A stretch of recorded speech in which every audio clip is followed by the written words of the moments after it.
আসন্ন টি-20 বিশ্বকাপের আগে হঠাৎ আন্তর্জাতিক টি-20 থেকে অবসরের ঘোষণা দিয়েছেন অস্ট্রেলিয়ার অভিজ্ঞ পেসার মিচেল স্টার্ক। তার এই অবসরের ঘোষণা চমকে দিয়েছে অসমর্থক থেকে সতীর্থ সবাইকে। তবে এই বিষয়টি সবচেয়ে বেশি চমক দিয়েছে বর্তমান অধিনায়ক মিচেল মার্শকে, কেননা এই সংস্করণে অস্ট্রেলিয়ার অধিনায়ক হয়েও কিছুই জানতেন না তিনি। সামাজিক যোগাযোগ মাধ্যম থেকে মার্শ জানতে পারেন স্টার্কের বিদায়ের খবর, আর তাই তো এবার মিচেল মার্শের কাছে দুঃখ প্রকাশ করলেন স্টার্ক। তিনি মনে করেন যে বিষয়টি ব্যক্তিগতভাবে জানানোই উচিত ছিল মার্শকে।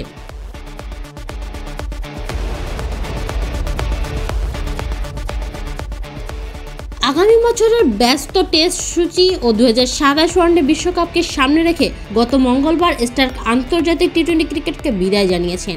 অস্ট্রেলিয়ার অন্যতম সফলতম পেসার হিসেবে এই সংস্করণে তার পথ চলার ইতি টানলেন তিনি। অস্ট্রেলিয়ার জার্সিতে 65টি টি-20তে স্টার্কের উইকেট সংখ্যা 79টি।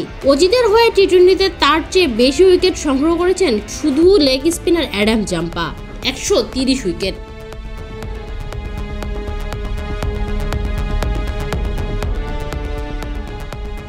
আগামী ফেব্রুয়ারিতে ভারত ও শ্রীলঙ্কা হবে টি-20 বিশ্বকাপ। সবকিছু ঠিকঠাক থাকলে এবারের আসলে দলের নেতৃত্ব দেবেন মিচেল মার্শ।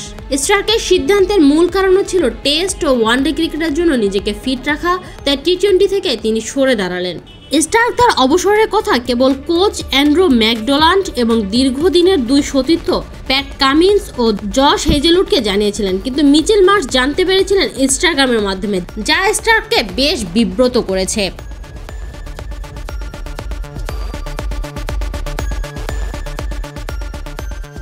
ক্রিকেট অস্ট্রেলিয়াকে স্টার্ক বলেন, অন্য মাধ্যমে মার্শ বিষয়টি জানতে পারায় বেশ বিব্রত হয়েছিলেন তিনি, তাই সতীর্থের কাছে দুঃখ প্রকাশ করলেন 2021 টি-20 বিশ্বকাপ জয়ী স্টার্ক। আমার সম্ভবত মিচেল মার্শকে ফোন করা উচিত ছিল। সে আমাকে মেসেজ দিয়েছে এবং বলেছে সে ইনস্টাগ্রামের মাধ্যমে আমার অবসরের কথা জানতে পেরেছে। এটার জন্য আমার খারাপ লেগেছে, আমি অধিনায়ককে জানাইনি, দুঃখিত মিচি।